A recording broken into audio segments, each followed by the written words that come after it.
What's happening, everybody? Greg Ehrenberg here from Stokastic.com. We're about to break down UFC 290, headlined by Alexander Volkanovski taking on Yair Rodríguez. So if you guys could do me a favor as you come in, like the video, subscribe to the YouTube channel, and we're sponsored by DraftKings Rainmakers. So if you guys want to go check out Rainmakers, there's a link below that when you click on it, it is going to take you over to the Rainmakers page on DraftKings, and you can get a totally free starters pack for PGA. No risk to you at all, 100% free, chance to make some money, and you're going to get to pick a stud golfer that comes with that pack. So John Rahm, Scotty Scheffler, a couple of the stud options that you get to choose from when you're picking out that starters pack. But let's go ahead and talk about tomorrow's UFC slate. I'm going to be running through some of my top targets of the card, and then also be building out some Rainmakers lineups at the end of this. And really interesting card, especially from a DraftKings perspective when we're building out classic lineups. So for Rainmakers, it's pretty simple this week, right? We can mix and match some of the big favorites, but for just the classic contest, we have a ton of massive favorites. There are a lot of top prospects that the UFC looks like they're trying to put over this weekend. So what they have done here is they've given a bunch of really winnable matchups to young prospects like Bo Nickel, like Tetsuro Taira. Get these guys a win, get them on a pay-per-view where they really get a lot of exposure. And as a result, we've got like minus 2,500 favorite Bo Nickel. We've got a minus 1,200 favorite Tetsuro Taira. We've got Jack Della Maddalena right around a minus 1,000 favorite taking on opponent on short notice. So it's going to be hard to figure out what to do with underdogs where you have all these big, highly priced favorites in good matchups on DraftKings, but it's really hard to find the salary savings to be able to pay up for them. So going to walk through how I'm going to be handling that as we go through here. But first, I want to talk about a couple of the title fights that we have on the card. First one here, Alexander Volkanovski against Yair Rodríguez. It is the headlining fight of this pay-per-view, and I certainly think that Yair Rodríguez is live to win. It probably would have to come by knocking out Volkanovski with a head kick, but I think that Volkanovski is fairly safe in this matchup, especially if he ends up implementing his wrestling, because Yair Rodríguez has not shown the best takedown defense. It was a massive issue for him earlier in his career when he was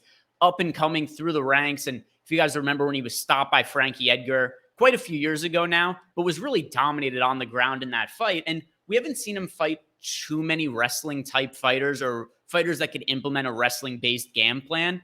And even against some non-wrestling fighters, we've still seen them have wrestling success against Yair Rodríguez. Most notably, Max Holloway took down Rodríguez 3 times. Jeremy Stephens took down Yair Rodríguez 3 times. These are not fighters that are landing 3 takedowns in fights typically. So this is something that if Volk decides to go to, we've seen Volk land takedowns in fights. It's been a minute, right? We haven't really seen him go to that wrestling all that often lately, but we know he has it in his back pocket. And I think he could really dominate this fight on the ground if he chooses to go that option. Now, if it plays out on the feet, I still would expect Volk to win, but the easiest path to victory would be the wrestling and grappling for him. And if we look at some of the fights for Volkanovski, recent fights, he's not taking down Islam Makhachev. He did take down Chan Sung Jung 4 times. He took down Max Holloway 3 times in their second fight. And then, not a lot of wrestling for Volk, except if you go back and look at some of his earlier career fights, he took down Kazuya 3 times. He took down Hirota 4 times. He took down Shane Young 5 times. So it is something we know he could go to. I would not be shocked to see this be the game plan of Volkanovski. Shoot the takedowns, dominate Yair Rodríguez. We have Volk projected with the best overall projection on our site. And in addition to that, we do him with the best odds in our Rainmakers projections, being the highest scoring fighter on the card. So Volkanovski, I do think is a really strong pay-up option, and he gives us a little bit of salary savings relative to fighters like Bo Nickel, like Jack Della Maddalena, like Tetsuro Taira, which is appealing on a fight where we are really struggling for value, and every hundreds of dollars in salary is going to help us. Now, we've got Brandon Moreno against Alessandro Pantoja in the co-main event. Another great fight, and these two have already fought twice. Both those fights did end up going to Pantoja. Neither of them took place recently, but it's still notable if that happened, especially when Pantoja is such a big underdog in this fight, and we are struggling to find underdogs. So I think Pantoja is a live underdog, and even if he loses, I don't really expect an early finish from Moreno. And just considering all the expensive fighters that have big upsides on this card, there's a very live possibility that we see an underdog that loses but scores, say, 40, 50 fantasy points ends up being in an optimal lineup. And that is the path that I see here for Pantoja, is not only could he potentially win, but he also might put up a decent score even in a loss. So I don't mind taking shots on Pantoja and even Yair Rodríguez for that matter, just to give us the salary savings. But I do prefer Pantoja over Yair Rodríguez just because I think he's more live and more likely to win. But talking about those fights that these two have had in the past, one of them isn't going to show up on the stats page here because the first fight between Pantoja and Brandon Moreno took place on The Ultimate Fighter. But when they fought in the UFC, Pantoja outlanded Moreno 79-45. He won a pretty clear decision there. I do worry about Pantoja's cardio if this gets into the 4th and 5th round. We haven't really seen that from him, where we have seen Moreno fight into those rounds, and Pantoja at times has been tired in the 3rd round of some of his 3-round fights. So I do think Moreno is more likely to win, but relative to the price points, I prefer Pantoja for DraftKings purposes. Now let's talk about some of the pay-up options, because there are a number of them that are in a really, really good spot this weekend. The one that's going to stand out the most to a lot of people is Bo Nickal, who I'm likely to be pretty heavily underweight to when I'm building out my DraftKings lineups. In my initial run of lineups, which I'll pull up on my other screen just to see what my exact exposure was. So I ended up with right around 20% exposure to Bo Nickal on my initial run, and we have him projected for around 40% ownership. Now, is that because I think Bo Nickal is going to lose? Absolutely not. I don't even think that's really within the realm of possibilities that Bo Nickal loses this fight. But here is one problem that I see potentially is his upside against Val Woodburn in this matchup. What happens if Bo Nickal gets a relatively quick takedown, but does not get a finish within the first minute?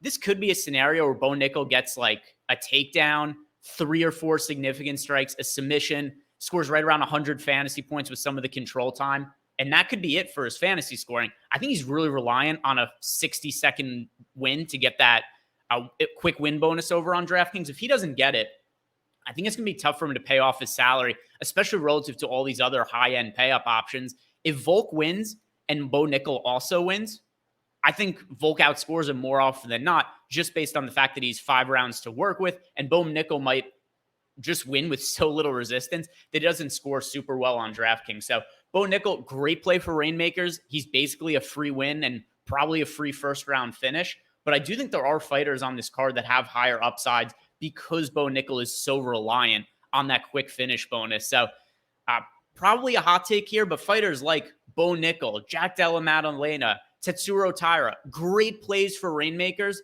but I'm going to be underweight to all of them for classic DraftKings contests just because I find the salaries to be a little bit difficult to get to. There are very few underdogs that I actually do like on this card, but going to talk about some of them in a second.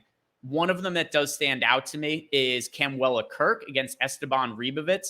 The main reason is because Ribovitz's questionable takedown defense. If you look at his last fight against Loic Radzhabov, Ribovitz was taken down 11 times in that fight. Now, Camuela Kirk is coming up a weight class, which is a little bit concerning because is the size difference going to nullify some of the wrestling advantage that Camuela Kirk has? Potentially. But like I said, there's so few underdogs that I really feel decently about. And Camuela Kirk is a black belt. He also has the ability, just based on the takedown defense we've seen from Ribovitz in his UFC debut, there is a path here where we see Kirk land 4, 5, 6 takedowns, maybe even get himself a submission. And just based on how few underdogs there are with a realistic chance to win, there's a chance not only for Kirk to realistically win this, but also score really well for DraftKings purposes. So I think this fight is fairly close to a 50-50 outcome. Either Ribovitz is going to knock out Camuela Kirk on the feet if Kirk can't land takedowns, or Kirk is able to land takedowns, and then I think he might look fairly dominant in this fight. So Kirk, I think, is a live underdog that I want to take some shots on. Another underdog that I like. Let's find this fight. Robbie Lawler against Nico Price. Is Robbie Lawler washed? Absolutely. Is Nico Price also washed? Absolutely. Which is why I just think the line is a little bit too wide for this fight. And I do like Robbie Lawler as an underdog. I've never been super high on Nico Price. He also has some very bizarre wins on his record and has not looked good at all in his recent fights. So if we look back at Nico Price's career and some of his recent results as well, like he was looking good in the early going against Phil Rowe, and then gets finished late in the 3rd round, getting knocked out on the feet by Phil Rowe. Not really a great look for Nico Price. He did have the decision win over Alex Oliveira, but very little happened in that matchup between Nico Price and Cowboy Oliveira. It was a pretty low output fight. Wasn't great for fantasy purposes. Before then, he got dominated by Michel Pereira. Before that, he had a no contest against a very washed Donald Cerrone. So Price did win 2 out of the 3 rounds, but Cerrone won 1 of those rounds. And there was also an eye poke, which led to a point deduction for Nico Price. He had the fight against Luque where he got knocked out. Super weird fight against James Vick, where Price was in bottom position, lands an up kick that knocked out James Vick, and Vick was super washed at that point. But the other thing, too, that's concerning about Nico Price in his recent fights is that he looks extremely slow to me. He's also had numerous knee injuries. He's wearing knee sleeves on both of his knees. It just something looks off to him. Even if he isn't super old, he doesn't have the mileage on him that Robbie Lawler does. I think both these guys are washed fighters. Lawler, admittedly, is probably a little more washed than Nico Price is, but just in the interest of trying to find cheap fighters that I think have a realistic path to victory and could maybe score well, it would not stun me if Robbie Lawler was to win this fight by knockout. The line is extremely wide. I'm not going to be betting Robbie Lawler, but I will be playing him on DraftKings when I'm looking for underdogs that I think have a realistic chance to win with upside. Looking for some contrarian options on the high end now. There's a couple that stand out to me. One is Jasmine Uruguay against Denise Gomes. So Waregi here.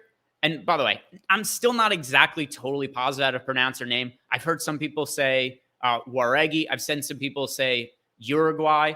But either way, I'm very impressed with her as a young prospect. She has put out a lot of output in the fights we've seen from so far, and also a lot of power in Uruguay's hands. So her going up against Denise Gomes, I think that there's a big power advantage for Aregi. And another thing, too, is I think she makes a good bet to finish inside the distance. Plus 195 is the best available line for her to win via knockout over on FanDuel. That is a bet that I have for this card. As of right now, it's the only bet that I have placed. The main reason is just so many of these lines are so wide. It's hard for me to find value I really like. Yeah, I think Tyra is going to win his fight probably by submission, but he's like minus 250 to win by sub. Jack Della Maddalena is like minus 200 to win in the first round. Bo Nickal's like minus 400 to win in the first round. So super juice lines that are hard to bet. But I do like Waregi, like I said, plus 195 to win by knockout.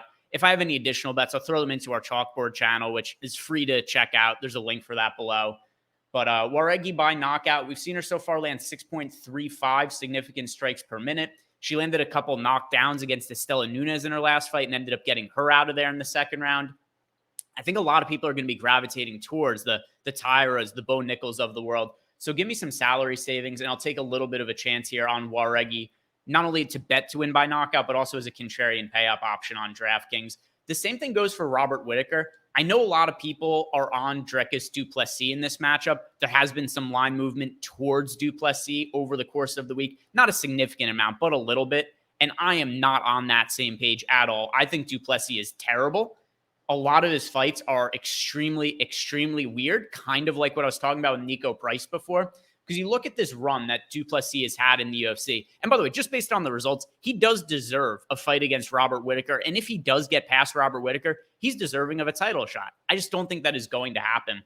If you look at du Plessis, his first fight against Marcus Perez was fairly competitive on the feet. And then Marcus Perez went for like a spinning back fist, got out of position, gets hit with a shot that was behind the head by du Plessis, ends up folding Marcus Perez. The fight against Trevin Giles, nothing happened in the first round. Then Giles just gets flash KO'd in the second round. Pretty competitive fight against Brad Tavares. I know he wasn't credited with a takedown, but Tavares did actually land a takedown in the first round of that fight. Held a bunch of top position, then for whatever reason just didn't decide to shoot takedowns the rest of the fight. I think he would have won that fairly comfortably if he did shoot takedowns. The fight against Darren Till, Till was apparently fighting on a torn ACL and offered zero resistance in the takedowns. And then the Derek Brunson fight, Brunson cleanly wins the first round, arguably a 10-8 over du Plessis, nearly finishes him. And then Derek Brunson, totally gassed out, had nothing left. So du Plessis seen so little resistance and is at such bizarre fights that it's really hard for me to put all that much stock into him. Whereas Robert Whittaker, he would be the champion of this division if Israel Adesanya did not exist. I would have favored Whittaker to win a fight against Alex Pereira. And now we've got him against du Plessis, and I think Whittaker's just going to wipe the floor with him.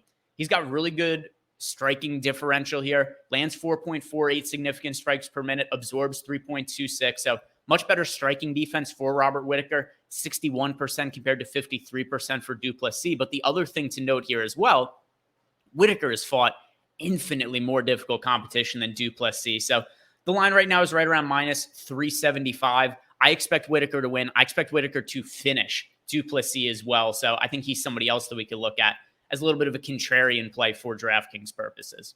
One other fight that I think we should really be targeting is Jimmy Crute against Alonzo Menifield. This fight is minus 150 to finish under 1.5 rounds at the time that I'm recording this video. And we've already seen these guys fight once. I'll pull up the stats for it. It was the last fight for each of them. And it was an interesting one.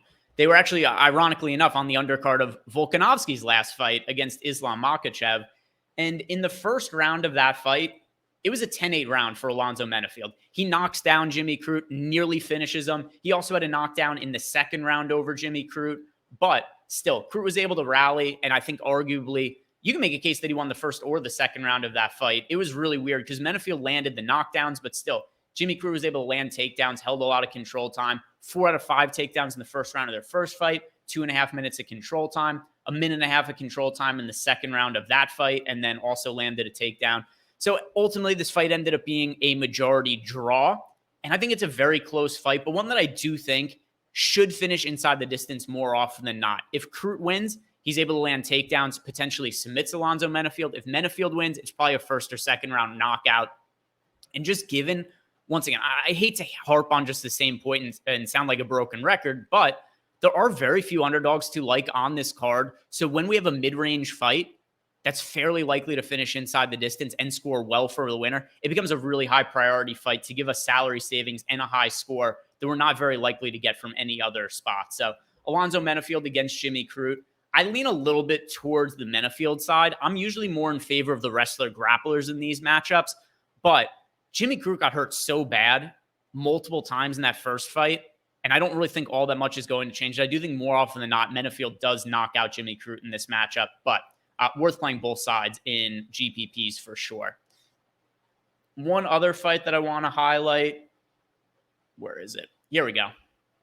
Jalen Turner against Dan Hooker. I think the most likely outcome in this fight is that Jalen Turner knocks out Dan Hooker. Hooker's had very questionable durability in his recent fights, but if Dan Hooker is able to implement a wrestling-based game plan, which we haven't seen frequently from Hooker, but we've seen times where he shot for takedowns, Jalen Turner can be taken down. I know his 74% takedown defense on paper doesn't look bad, but Gamrot was able to take him down 4 times. Matt Frevola was able to take him down 4 times. By and large part, Jalen Turner's not fought very many fighters that are capable of wrestling, and when he has been in those matchups, they've been able to get him down. So Dan Hooker, I would like to see him come out here and wrestle. If he tries to stand and trade with Jalen Turner is more dangerous on the feet. I think he's more durable than Hooker. Hooker probably gets knocked out, but we saw Hooker take down Dustin Poirier 4 times. We saw him take down Nasrat Haqparast 3 times. It's something that he is capable of doing. I just hope that that's his game plan. And if that's the case, I think he's a live underdog in this spot against Jalen Turner. Both sides make sense because, like I said, I think the most likely scenario is a Turner knockout, but a Hooker win likely does score him well and probably comes with takedowns. Some other pay-up options that I'll highlight here really quickly. We have Cameron Simon. I think that he probably finishes Terrence Mitchell. Victor Petrino. I think he probably finishes Marcin Prachnio. There's been a lot of line movement towards Prachnio over the course of the week. Here's the issue I have with him for a DFS purpose is even if Prachnio wins the fight, he's so low output and doesn't really have a lot of finishing equity that I do worry about even in a win, how well will Prachnio score? So you look at some of these recent fights for Prachnio. He was basically a punching bag in William Knight. William Knight didn't move. He didn't throw any strikes, and we still only saw Prachnio land 79 significant strikes. Also was not able to finish William Knight in that matchup. We saw Prachnio land 74 significant strikes in a decision loss to Felipe Lins. Against Roundtree, he lands 102 significant strikes, also decision. So the majority of the fights that we've seen from Prachnio, even where he wins, he's not scoring all that well, and there's just not a lot of output there. I mean, you look at some of these fights for Prachnio. He had that fight, 102 significant strikes against Khalil Roundtree. That's the only time he landed more than 74. So even in a win, I don't think Prachnio scores all that well. He's somebody who's pretty easy for me to write off this weekend. One other fight that I want to talk about before we move on is, or did I already hit on all of them that I wanted to talk about? Shannon Ross against, here it is. Shannon Ross against Jesus Aguilar. Another one here where Shannon Ross, I really question the durability. So I think Aguilar probably finishes him either by knockout or submission. This fight is lined fairly close on the betting line, so I could see Ross being a popular underdog, but the durability is so concerning to me. Shannon Ross got knocked down and finished in less than a minute by Kletzen Rodríguez. Rodríguez got the quick win bonus in that fight. And then on the Contender Series, Vinicius Salvador, who does not have a ton of power, he knocked down Shannon Ross 3 times and finished him in the second round. So it's really difficult for me to trust Shannon Ross. But those are the highlights of all of the fights and what I'm going to be targeting building my DFS lineups around. But now, let's go and build a Rainmakers lineup. And Rainmakers, like I said, a little bit more straightforward this week than Classic Contests because we don't have to worry about any of these massive underdogs. We can just focus on some of the favorites. So first lineup I'm building here, I am going to throw Volk in the captain spot. And then let's just pick off some of the other big favorites. Jack Della Maddalena, could add him in. I'm going to have one more. I'll put Bo Nickel in this. I have to add one more elite card. I'll go with one of my Whittakers. I have a ton of Whittaker cards. I'm trying to sell a couple of them before the slate starts because this is one of these cards I've been really excited about for a long time. So as a result, I ended up buying literally like 1,000 cards or something for this event. So ideally, maybe sell a few of them before it starts. But if not, I have a lot of exposure to fighters I like, and I got them for less than market value. And then I guess I might as well finish this lineup out with a Tetsuro Taira because Taira also, massive favorite, I think is pretty safe to win. So I really like this lineup. Volk at the captain spot, Jack Della Maddalena, Bo Nickel, Robert Whittaker, Tetsuro Taira. Let's lock it in. And if you guys want to play Rainmakers over on DraftKings, click the link below so they know that we're the ones who sent you guys, and it's totally free to sign up, and you get a free starters pack for PGA Rainmakers. And that's going to do it for me. If you have any questions, leave them in the comment section below, or if you're a Stochastic Plus Platinum member, you could leave me questions in our MMA Discord channel, or if you're hanging out in our Chalkboard channel with questions about bets, hit me up in there. That's going to do it for me. Hope you guys have a great weekend. Enjoy the card, and good luck.